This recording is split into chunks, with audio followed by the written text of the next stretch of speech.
గుంటూరు ప్రభుత్వ ఆసుపత్రిలో చికిత్స పొందుతున్న వల్లభనేని వంశీని కలిసేందుకు వచ్చారు ఆయన భార్య పంకజశ్రీ. అయితే ఆమెను లోనికి అనుమతించలేదు పోలీసులు. ప్రస్తుతం చికిత్స కొనసాగుతుందని, అందువల్ల కలిసేందుకు వీల్లేదని తేల్చి చెప్పారు. దీంతో ఎంట్రన్స్ గేట్ వద్ద పోలీసులతో పంకజశ్రీ వాగ్వాదానికి దిగడంతో ఉద్రిక్తతలకు దారితీస్తుంది.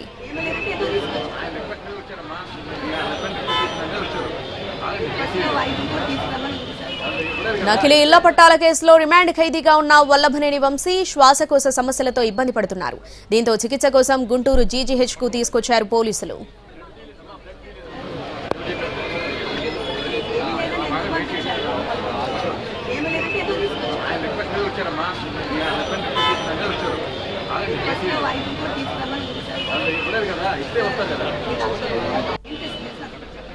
గుంటూరు ప్రభుత్వ ఆసుపత్రిలో చికిత్స పొందుతున్న వల్లభనేని వంశీని కలిసేందుకు వచ్చారు ఆయన భార్య పంకజశ్రీ. అయితే ఆమెను లోనికి అనుమతించలేదు పోలీసులు.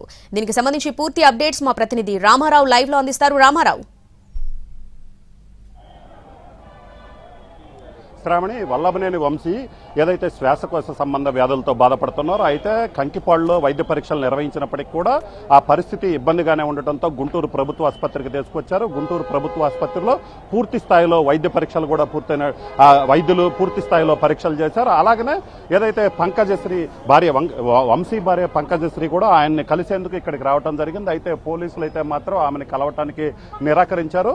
దీంతో పాటు ఏదైతే ఎంట్రన్స్ గేట్ వద్దనే చూసుకున్నట్లయితే ఆ వంశీ భార్య పంకజశ్రీని కూడా పోలీసులు సుమారు అరగంటకు పైగా నిలబెట్టారు. తాను తన భర్తను కలిసేందుకు వచ్చాను, తన భర్త ఆరోగ్య పరిస్థితి ఎలాగుందో తెలుసుకునేందుకు కూడా వచ్చానని ఆమె చెప్పినప్పటికీ కూడా పోలీసులు ఎటువంటి అనుమతి లేకుండా కూడా ఆ కలవటానికైతే వీల్లేదని చెప్పారు. వీలైతే అదాలత్ ద్వారా ఏదైతే కోర్టు ద్వారా వంశీని ఏదైతే విజయవాడ జైల్లో కలవచ్చని కూడా చెప్పడం జరిగింది. చాలాసేపు ఆమె పోలీసులతో వాగ్వాదానికి దిగినప్పటికీ కూడా మాట్లాడి ఎంతసేపు రిక్వెస్ట్ చేసినా కూడా ఆ పోలీసులు అయితే మాత్రం పంకజశ్రీని వంశీని కలవటానికైతే అనుమతించలేదు. ఇప్పుడే అయితే వైద్య పరీక్షలు కూడా పూర్తయిన వెంటనే వల్లభనేని వంశీని మళ్లీ విజయవాడకు తీసుకెళ్లేటువంటి పరిస్థితి ఉంది. అయితే పోలీసుల తీరుపై కూడా వైసీపీ నేతలు పూర్తి స్థాయిలో మండిపడుతున్నారు. ప్రస్తుతం మనతో పాటు గుంటూరు తూర్పు కన్వీనర్ నూరి ఫాతిమా ఉన్నారు. మేడం, చెప్పండి, అంటే ఇప్పుడు ఇక్కడ కలవటానికి వస్తే పూర్తిగా అక్కడ అడ్డుకోవటాన్ని ఎలా చూస్తారు?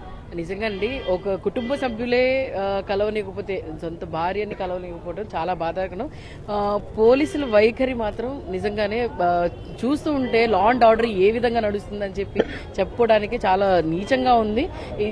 దాదాపుగా గంట నుంచి ఆమె ఇక్కడ నుంచొని నా భర్తని కలవనియండి, చూడనివ్వండి, అసలు ఎందుకు తీసుకొని వచ్చారు అని అడిగినా కూడా పోలీసులు ఎలా పడితే వాళ్ళు దురుసుగా మాట్లాడుతూ అసలు సాఫ్ట్ గా చెప్పొచ్చు ఏం జరిగింది, ఏంటి, ఎందుకు తీసుకొని వచ్చారు చెప్పొచ్చు. ఎవరికైనా ఏ కుటుంబానికైనా కూడా ఏమవుతుందని చెప్పి తెలుసుకోవాలి. అది కూడా చెప్పకుండా ఆమెను అక్కడే నుంచోబెట్టి ఎవరిని ఎల్లనివ్వకుండా చేయనివ్వకుండా వాళ్ళు ఏంటంటే లా అండ్ ఆర్డర్ ని చేతిలో పెట్టుకొని ఎవరు పోలీసులో ఎవరు తెలియట్లేదు అందరినీ తీసుకొని వచ్చి ఒక భయాందోళన ఇక్కడ అంతా ఏంటంటే ఒక క్రియేట్ చేస్తున్నారు, మమ్మల్ని క్రియేట్ చేస్తున్నారని చెప్తున్నారు. కానీ వాళ్లే క్రియేట్ చేసి ఈ రోజు వంశీ గారిని దాదాపుగా 1 వీక్ నుంచి కోర్టు నుంచి ఆర్డర్ తీసుకొని రావడం జరిగింది, టెస్ట్ చేయమని చెప్పి. కానీ స్లీప్ టెస్ట్ చేయమని చెప్పి ఆర్డర్ తీసుకున్నాయి. జీజీహెచ్ లో ఉందని తీసుకొని వచ్చారు. కానీ ఇక్కడ నిజంగా ఆ టెస్ట్ అనేది ఇక్కడ కావాల్సిన ఆ టెస్ట్ చేయాల్సిన సంబంధించిన ఏది కూడా ఇక్కడ లేదు. జస్ట్ ఈసీజీ తీసి మళ్ళీ తీసుకుని వెళ్ళడం జరిగింది. ఇదే వైఖరి ప్రతిసారి కూడా దాదాపు ఆవిడ చెప్తా ఉన్నారు, ప్రతిసారి కూడా ఇలాగే తీసుకొని వస్తున్నారు, చేస్తున్నారు. ఇలాంటి వైఖరి చూస్తా ఉంటే చాలా బాధాకరంగా ఉంది.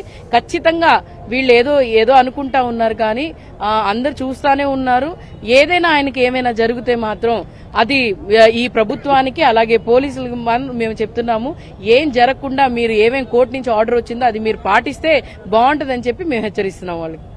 సో ఇది పరిస్థితి శ్రావణి. మొత్తం మీద చూసినట్లయితే వంశీకి సంబంధించినటువంటి వైద్య పరీక్షల విషయంలో కూడా వైసీపీ నేతలు కొంత అనుమానం వ్యక్తం చేస్తున్నారు. అలాగనే పోలీసుల తీరు ఏదైతే ఉందో ఆ తీరు పట్ల కూడా పూర్తిగా అసహనం వ్యక్తం చేస్తున్నారు. శ్రావణి.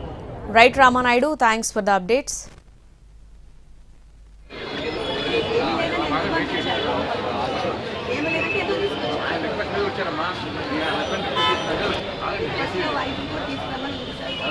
కదా ఇస్తే వస్తారు కదా.